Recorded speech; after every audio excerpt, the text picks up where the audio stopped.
ओम अज्ञानतिमिरान्धस्य ज्ञानाञ्जनशलाकयः चक्षुरुन्मिलितं येन तस्मै श्रीगुरुवे नमः।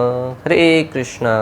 आज गीता श्रृंखला के सत्र क्रमांक 160 में आप सभी भक्तों का हार्दिक स्वागत है। आज हम श्रीमद् भगवद गीता के 4थे अध्याय के जो कि है दिव्य ज्ञान श्लोक क्रमांक 30 का अध्ययन करेंगे। तो आइए, श्लोक इस प्रकार है। सर्वे अपि यते यज्ञविदो यज्ञ अक्षित कल्मषः यज्ञश्रेष्ठा मृत्युजो यान्ति ब्रह्म सनातनम।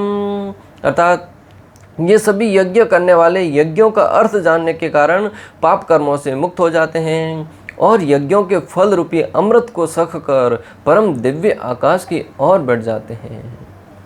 भक्तों, अभी तक हम पढ़ रहे थे 4.24 से 29 तक भगवान श्री कृष्ण ने 13 प्रकार के यज्ञों का वर्णन किया है कि कौन से यज्ञ किए जा सकते हैं व्यवहारिक जीवन में रहकर, और उन यज्ञों को करने से हमें क्या लाभ होते हैं, किस प्रकार यज्ञ पूर्ण करने से व्यक्ति प्रचुर मात्रा में धन प्राप्त कर सकता है, सामग्रियां प्राप्त कर सकता है, और उन सब का उपयोग करते हुए व्यवहारिक जीवन में रहते हुए भक्ति कार्यों को संपन्न करते हुए आत्म साक्षात्कार का रास्ते पर आगे बढ़ सकता है। भगवान श्री कृष्ण इस श्लोक में अभी यहाँ पर यज्ञों में जो लोग लगे हुए हैं उनकी भगवान प्रशंसा कर रहे हैं, और इन यज्ञों के क्या लाभ हैं वो इस श्लोक में भगवान बता रहे हैं। जो लोग इन यज्ञों में लगे हुए हैं भगवान उनकी प्रशंसा करते हैं। भक्तों, आज हमारी कोई प्रशंसा करता है, व्यक्ति अंदर ही अंदर फूला नहीं समाता। आज हमने अनेक प्रकार की फिलॉसफी सुनी है कि जब कोई तारीफ करे तो हमें उसको प्रसन्न नहीं होना है, तो उसके सामने तो कहते हैं नहीं मैं इसके योग्य कहाँ हूँ, परंतु अंदर ही अंदर कहीं ना कहीं लड्डू फूट रहे होते हैं। कहते हैं हाँ और करो, प्रशंसा और करो। अगर हमारी बात कोई दूसरे दो लोग कर रहे होते हैं, कुछ काम में व्यस्त भी है, तो भी कहीं ना कहीं कान वहीं पे लगा रहता है कि मेरे बारे में बात कर रहे हैं, क्या कर रहे होंगे। और जब प्रशंसा सुनते हैं तो स्वाभाविक ही अंदर आनंद की अनुभूति होती है, और एक भौतिक जगत के साधारण व्यक्तियों द्वारा प्रशंसा सुनने पर व्यक्ति इतना प्रसन्न होता है, तो अगर संपूर्ण सृष्टि के मालिक भगवान श्री कृष्ण जब प्रशंसा करेंगे तब उनके प्रशंसा का क्या ठिकाना रहेगा। भगवान उन व्यक्तियों की प्रशंसा कर रहे हैं जो इन 26 प्रकार के यज्ञों में लगे हुए हैं। और इस यज्ञों के लाभ क्या होते हैं वो भी इस श्लोक में भगवान बता रहे हैं। इन यज्ञों को जो कोई भी करता है वह उसके पाप क्षीण हो जाएंगे, और यज्ञों के फल रूपी अमृत को सब सहकर वह दिव्य आकाश की ओर बढ़ने लगता है। जो उन यज्ञों को करता है और यज्ञ में बचा हुआ भाग अवशिष्ट है वो अमृत रूपी होता है। भक्तों, भगवान के अंदर जो हम सामग्री हवी है वो जब जैसे उपयोग करते हैं और वो यज्ञ के उपरांत जो वस्तु शेष बचती है वह यज्ञ अवशिष्ट कहा जाता है, वो महाप्रसाद कहलाता है। उस यज्ञ के फल को कोई ग्रहण करता है तो उसके अमृत रूपी आनंद की अनुभूति करता है। आज का यज्ञ क्या है? हरिनाम संकीर्तन। जब हम भगवान श्री कृष्ण को प्रसाद रूप में भगवान को भोग अर्पण करते हैं, और वो भोग जब भगवान ग्रहण करने के उपरांत जब हम प्रसाद रूप में उसको स्वीकार करते हैं तो वो भी यज्ञ अवशिष्ट माना जाता है। येन केन प्रकारेण यज्ञों का एक ही उद्देश्य होता है कि भगवान को कैसे प्रसन्न किया जाए। भगवान को प्रसन्न करने के लिए जो भी कार्य किया जाता है उसे यज्ञ कहा जाता है। तो अगर भगवान को प्रसन्न करने के लिए अगर उनको वो भोग ऑफर किया जा रहा है तो वो भी यज्ञ किया जा रहा है, और उस यज्ञ में बचा हुआ प्रसाद जब हम स्वीकार करेंगे तो भी हमें असीमित आनंद की अनुभूति करवाता है। तो आज आप देखिएगा इस्कॉन मंदिर में आप वहाँ पे जाएंगे, खिचड़ी प्रसाद मिलता है, कितना स्वादिष्ट होता है। बाहर अनेक होटलों ने उनके पास से मेन्यू मंगवा कर उसके अनुसार अपने यहाँ पर बनवाने का प्रयास किया, परंतु वो स्वाद नहीं आया। वो स्वयं व्यक्ति भी वहाँ पे जाके स्वयं बनाने का प्रयास किया, परंतु वो स्वाद नहीं आया। वो स्वाद कहाँ से आता है? उस प्रसाद को जब भगवान को भोग लगाते हैं, और भोग लगाने के उपरांत जब भगवान के उसमें भोग लगने से जो स्वाद उसमें आता है वह आनंद कहीं साधारण व्यक्तियों के हाथ से बने भोजन में नहीं आ सकता। तो उसी अमृत के बारे में यहाँ पे उल्लेख आया है कि जब भगवान को यज्ञ रूप में अर्पण करते हैं और उस यज्ञ में अवशिष्ट पदार्थों को जब हम स्वीकार करते हैं तो वो हमें असीमित आनंद प्रदान करने वाला होता है। अगर आपने अनुभव नहीं किया है तो अपने घर पर विग्रह लाकर उस विग्रहों को प्रतिदिन जो कुछ भी खाते हैं, जो कुछ भी अर्पण करते हैं, वो भगवान को अर्पण करते हुए कीजिएगा।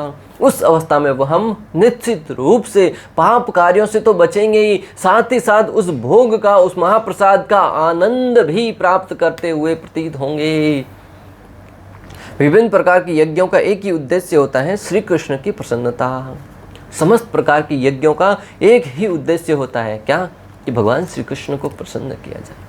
भगवान श्री कृष्ण स्वयं 5.99 में कहते हुए हैं, भोक्तारम यज्ञ तपसाम सर्वलोक महेश्वरम सुहृद्यम सर्वभूतानां ज्ञात्वा माम शांतिम ऋच्छति। मुझे समस्त यज्ञों तथा तपस्याओं का परम भोक्ता, समस्त लोकों तथा देवताओं का परमेश्वर एवं समस्त जीवों का उपकारी एवं हितैषी जानकर मेरे भावनामृत से पूर्ण पुरुष भौतिक सुखों से, दुखों से शांति लाभ प्राप्त करता है। बहुत बड़ा सूत्र बताने जा रहे हैं भक्तों भगवान, कि शांति लाभ प्राप्त करता है। आज हर एक व्यक्ति शांति चाहता है, कहीं पार्क में जाकर बैठता है, कहीं समाधि में जाकर बैठता है, कहीं अनेक प्रकार के आसन करता है, अनेक प्रकार का धन कमाता है। उद्देश्य क्या है? शांति प्राप्त करना है। किसी से पूछिएगा कैसे हैं? शांति है कि नहीं शांति, लेकिन उनका कहने का तरीका बतलाता है कि जीवन का उद्देश्य शांति प्राप्त करना है। और शांति क्या धन कमाकर प्राप्त की जा सकती है? और अंदर से उद्वेगना उत्पन्न होगी, लोभ करके शांति प्राप्त नहीं कर सकते, और धन कमाने की लालच पैदा होगी। किसी प्रकार के प्राणायाम या कुछ भी कार्य करके शांति प्राप्त नहीं की जा सकती। शांति का सूत्र अगर इस भौतिक जगत का कोई साधारण व्यक्ति बताता है तो उस पर संदेह हो सकता है कि जो व्यक्ति बता रहा है क्या उसके जीवन में शांति है। परंतु अगर ये शांति का सूत्र संपूर्ण सृष्टि के एकमात्र मालिक भगवान श्री कृष्ण बताएं, तब हमें बिना किसी संकोच के, बिना किसी संदेह के पूर्ण रूप से उन पर विश्वास करना चाहिए। और भगवान शांति का संदेश सूत्र क्या बता रहे हैं? भोक्तारम यज्ञ तपसाम सर्वलोक महेश्वरम। समस्त यज्ञों का भोक्ता मैं हूँ, समस्त यज्ञों का स्वामी मैं हूँ, समस्त देवताओं का, समस्त लोकों का, हर एक का स्वामी मैं हूँ। और जो कोई इस बात को जानकर पूर्ण रूप से मुझे हर एक वस्तु अर्पित करते हुए प्रसाद रूप में स्वीकार करता है, वह इन कार्यों से शांति लाभ प्राप्त करेगा। भक्तों, हम अनेक प्रकार के कार्य करते हैं, वो हमारे कर्म बंधन के कारण बनते हैं, वो हमारे दुख के कारण बनते हैं। परंतु भगवान बता रहे हैं कि अगर उन कार्यों को भगवान को अर्पित करते हुए करें, तब वो हमारे मुक्ति का कारण बनेंगे, वह हमें शांति प्रदान करने के कारण बनेंगे। माया के वशीभूत सारे बुद्धिजीव इस संसार में शांति प्राप्त करने के लिए उत्सुक रहते हैं, किंतु भगवत गीता के इस अंश में वर्णित शांति के सूत्र को वे नहीं जानते। श्रील प्रभुपाद लिखते हैं कि इस माया से वशीभूत होकर हर एक जीव शांति प्राप्त करना तो चाहता है, परंतु भगवत गीता का जो ये सूत्र है उसको नहीं पढ़ने के कारण, इस सिद्धांत को नहीं जानने के कारण वास्तविक शांति प्राप्त नहीं कर पाते हैं। जो व्यक्ति यज्ञों के प्रयोजन को नहीं जानते वे नीचे गिर जाते हैं। जो व्यक्ति यज्ञों के प्रयोजन को नहीं जानते वे नीचे गिर जाते हैं। भगवान श्री कृष्ण इसका उल्लेख 9.24 में करते हैं। अहम ही सर्व यज्ञानां भोक्तां च प्रभुरेव च न तु माम अभिजानन्ति त्वेताच्चवन्ति ते। मैं ही समस्त यज्ञों का एकमात्र भोक्ता तथा स्वामी हूँ, अतः जो लोग मेरे वास्तविक दिव्य स्वभाव को नहीं पहचान पाते वे नीचे गिर जाते हैं। मैं ही समस्त यज्ञों का एकमात्र स्वामी हूँ और सबका भोक्ता हूँ, और जो लोग इस सिद्धांत को नहीं जान पाते और इसके अनुसार कर्म नहीं करते वह नीचे गिर जाते हैं। नीचे गिरने का अर्थ है अधोगति को प्राप्त होते हैं, और आज का समाज में यही हो रहा है। शास्त्रों का ज्ञान नहीं होने के कारण, शास्त्रों के बारे में कोई विशेष प्रकार से ज्ञान प्रदान नहीं करने के कारण आज का मानव है वो मात्र इंद्रिय भोग के लिए ही जीवन यापन कर रहा है, और इसके कारण वह आए दिन ब दिन अधोगति के रास्ते पर अग्रसर होता हुआ प्रतीत हो रहा है। तो हमें चाहिए कि हम भगवत गीता का दिव्य ज्ञान है वो हर एक व्यक्ति तक पहुंचाने में सहायता प्रदान करें। जब हम ये भगवत गीता का दिव्य ज्ञान दूसरों को प्रदान करेंगे और अगर उसके जीवन में शांति प्राप्त हुई, तब भगवान श्री कृष्ण आपके उस कार्य से निश्चित रूप से बड़े प्रसन्न होंगे। भगवत गीता 3.9 में भी भगवान कह चुके हैं कि श्री विष्णु के लिए यज्ञ रूप में कर्म करना चाहिए।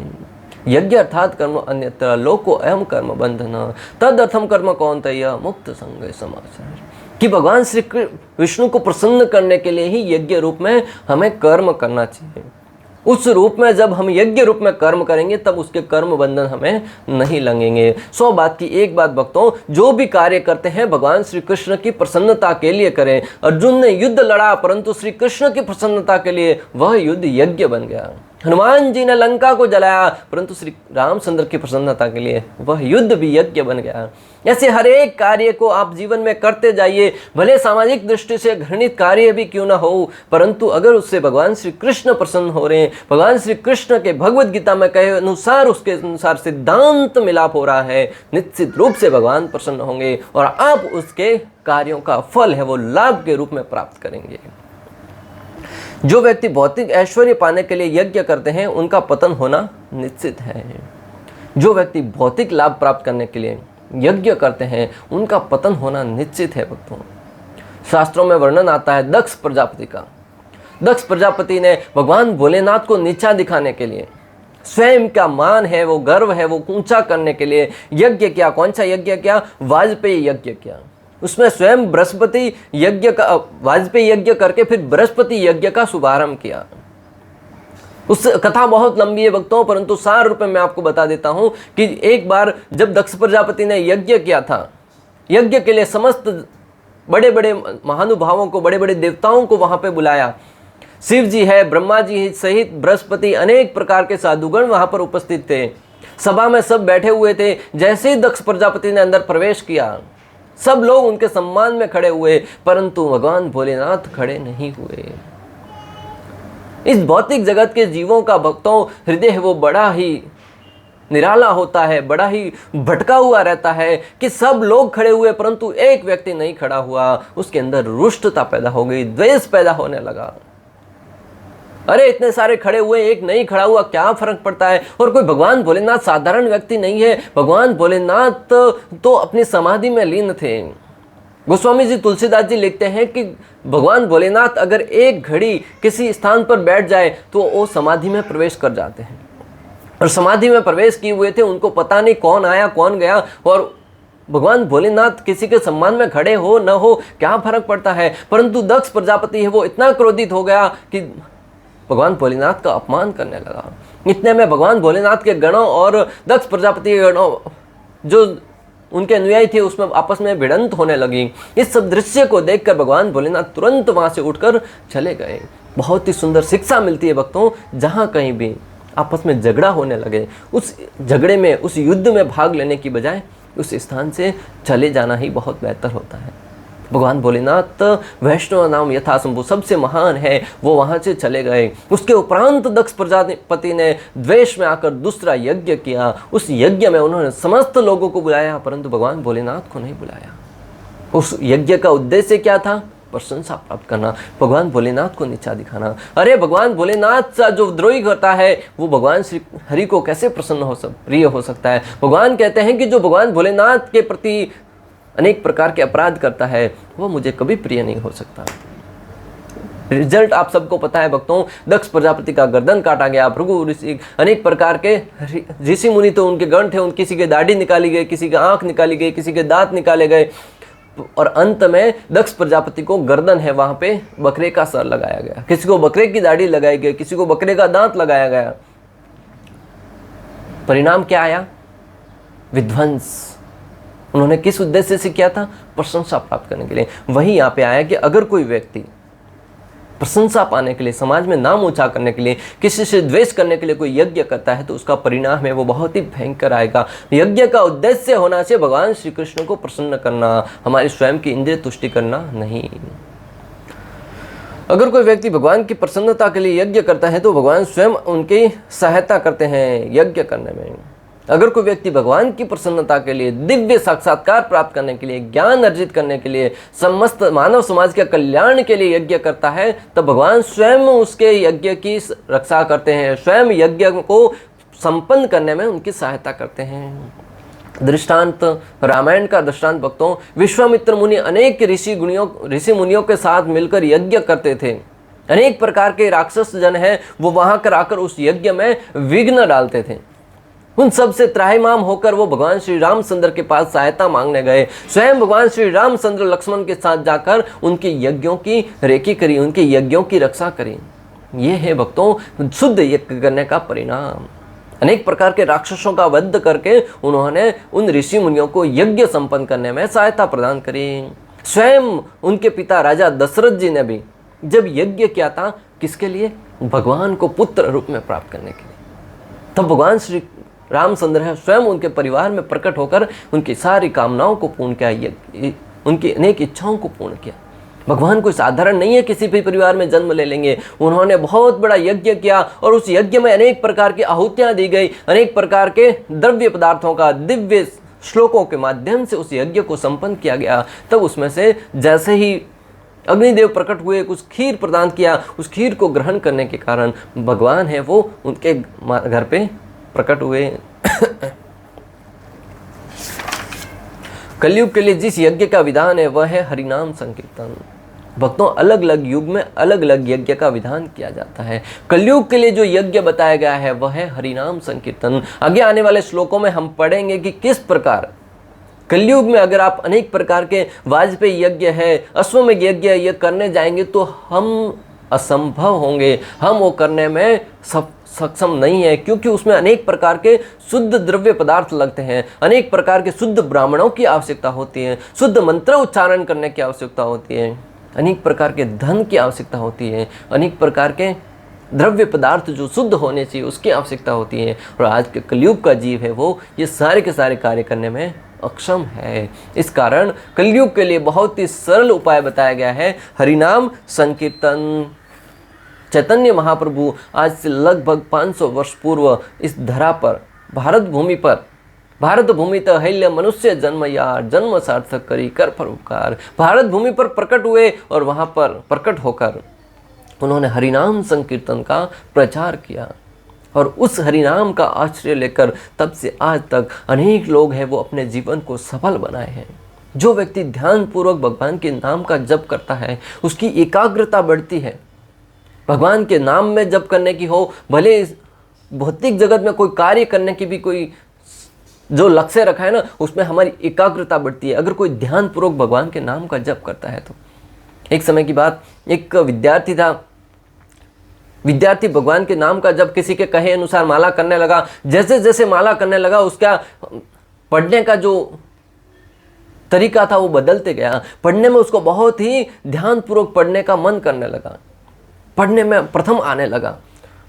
फाइनल एग्जाम हुआ, पढ़ने में प्रथम आया। उसका उद्देश्य नहीं था कि मैं ये माला जप कर रहा हूँ इससे भगवान प्रसन्न होंगे, उसका उद्देश्य था कि मेरा पढ़ाई अच्छा हो रहा है। भक्तगण थे वो बड़े प्रसन्न थे कि ये ध्यानपूर्वक इतना जप कर रहा है। जैसे ही वो क्लास में प्रथम आया, सारे भक्तों ने मंदिर में उसके लिए बहुत बड़ा पार्टी रखा, उसके प्रशंसा के लिए, उसको प्रसन्न करने के लिए उसके लिए कुछ तो प्रोग्राम का आयोजन किया। और दूसरी तरफ उस व्यक्ति ने अपने मित्रों को पार्टी देने के लिए कहीं और चला गया, भक्तों को निराश करके। भक्तों ने उसके लिए आयोजन किया था, उसने कहा था आ जाऊंगा, परंतु वो अपने मित्रों के साथ चला गया। उसका काम बन गया, अभी उसके जप करने की कोई आवश्यकता नहीं है। भक्तों, जैसे ही वो वहाँ पे मित्रों के साथ गया, वहाँ पर उसको हार्ट अटैक आया और मृत्यु हो गई। अगर कोई व्यक्ति इतना भौतिक जगत में पढ़ाई करने के लिए भी अगर इस हरिनाम का उपयोग करता है, तब वो अगर सफलता प्राप्त करता है, तो अगर वो हरिनाम का जप अगर भगवान को प्राप्त करने के लिए करेगा, तब क्या जीवन में सफलता प्राप्त नहीं करेगा? निश्चित रूप से करेगा। इसलिए हमें जीवन में चाहिए कि जब हम भगवान की प्रसन्नता के लिए हरिनाम का जप करेंगे तो बाकी सारे कार्य वो स्वतः ही सिद्ध हो जाएंगे, परंतु हमारा उद्देश्य होना चाहिए भगवान को प्रसन्न करना।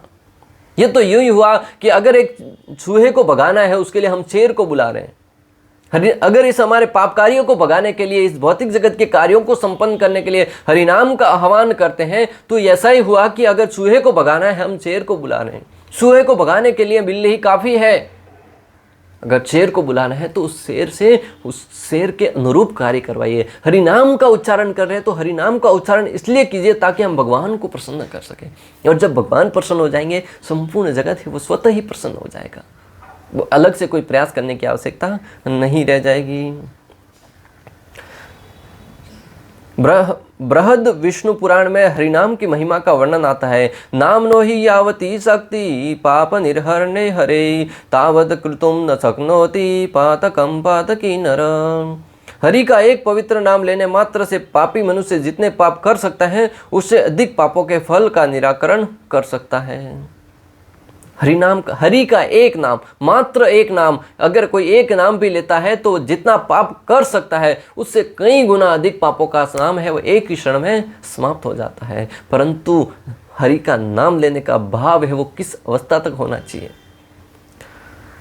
गरुड़ पुराण में भी वर्णन आता है, अश्वेनापि यन्नामि कीर्तने सर्वयातके पुमान विमुच्यते सद्य शिस्त्र समृगैरिव च। यदि कोई असहाय अवस्था में या अनिच्छा से ही क्यों न हो भगवान का नाम उच्चारण करे तो उसके पापमय जीवन के सारे फल उसी तरह मिट जाएंगे जिस तरह सिंह की दहाड़ से सारे छोटे मोटे पशु डर के मारे भाग जाते हैं। अगर कोई भगवान के नाम का उच्चारण करता है उसके सारे पाप कार्य हैं वो स्वतः ही नष्ट हो जाएंगे। जिस प्रकार सिंह के दहाड़ने से छोटे मोटे वन्य पशु पक्षी है वो भाग जाते हैं, उसी प्रकार आपके पाप है वो आपके पास टिक भी नहीं पाएंगे। स्कंद पुराण में वर्णन आता है, हरि के दो अक्षरों ह तथा री के एक बार उच्चारण करने से मनुष्य का मोक्ष का मार्ग सुनिश्चित हो जाता है। भगवान श्री हरि के मात्र दो अक्षर का नाम ह री, क्या ह और री, इसका नाम का उच्चारण करने से उसके मोक्ष का रास्ता है वो प्रशस्त होता है। और कलयुग के लिए क्या है हरि का नाम, हरे कृष्णा कृष्ण कृष्ण हरे हरे, हरे राम राम राम हरे हरे। शिक्षाष्टकम में चैतन्य महाप्रभु कहते हैं, नाम नामकारी बहुधा निज सर्वशक्ति तत्रार्पिता नियमितः स्मरणेन कालः एतादृशी तव कृपा भगवन् मामपि दुर्दैवमिदर्शमिनः नपि। कि हे भगवान, आपका नाम है वो कितना महान है, कितना कृपा करने वाला है, परंतु मेरे दुर्भाग्य को तो देखिए, मैं आपके नाम में अनुरक्त नहीं हो पा रहा हूँ। जो इतना सरल और सुगम रास्ता है उस नाम का मैं जप नहीं कर पा रहा हूँ। मेरे दुर्भाग्य की परिकष्टता तो देखिए भक्तों। भगवान से जब प्रार्थना भाव में इस प्रकार पुकारेंगे, हे भगवान मुझे आपका नाम पुकारने में, आपके नाम को जप करने में मुझे सहायता करो, तब निश्चित रूप से हम ध्यानपूर्वक भगवान के नाम का जप कर पाएंगे।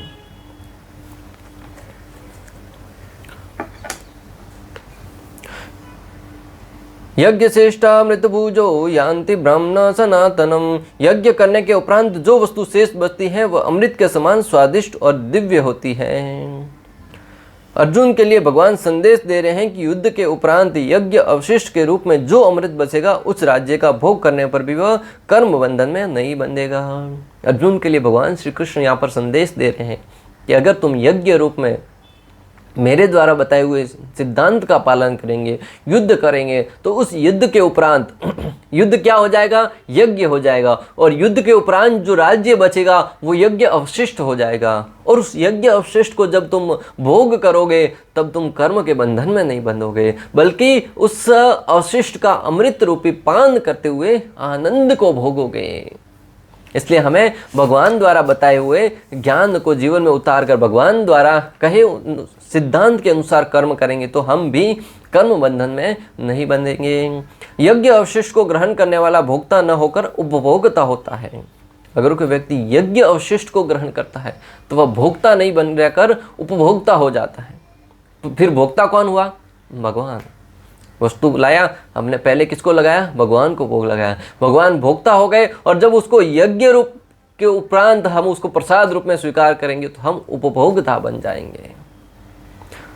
ब्रह्म सनातनम, भगवान के निकट जाना, ऐसा ज्ञान जिसने प्राप्त करके व्यक्ति भगवान के धाम जा सके। ब्रह्म सनातनम शब्द आया है, उसका अर्थ है कि ऐसा ज्ञान जिसे प्राप्त करके हम भगवान के निकट जा सकें, भगवान श्री कृष्ण के श्री चरणों के निकट जा सकें। वह ज्ञान दिव्य है। उस ज्ञान को हमें अपने जीवन में उतार कर अपने जीवन में पालन करते हुए भगवान की सेवा में लगना चाहिए। इस प्रकार इस श्लोक नंबर 30 में हमने समझा जो अनेक प्रकार की यज्ञ किया जाते हैं उनके क्या लाभ होते हैं, कलयुग के लिए कौन सा यज्ञ करने उपयोगी है, और इस हरिनाम संकीर्तन का उच्चारण करने से हम जीवन में क्या लाभ प्राप्त कर सकते हैं, उस ज्ञान को अर्जित करके उसके अनुसार ही कर्म करें, ना कि साधारण कार्यों के प्रति आकृष्ट हो। इस प्रकार श्लोक क्रमांक 30 का भक्ति वेदांत तात्पर्य पूर्ण हुआ। अंत तक हमारे साथ बने रहने के लिए आप सभी का हृदयपूर्वक प्रेम पूर्वक बहुत बहुत धन्यवाद। श्रीला प्रभुपाद की जय, श्री श्री राधा गोपीनाथ भगवान की जय, श्रीमद् भगवद गीता की जय। हरे कृष्णा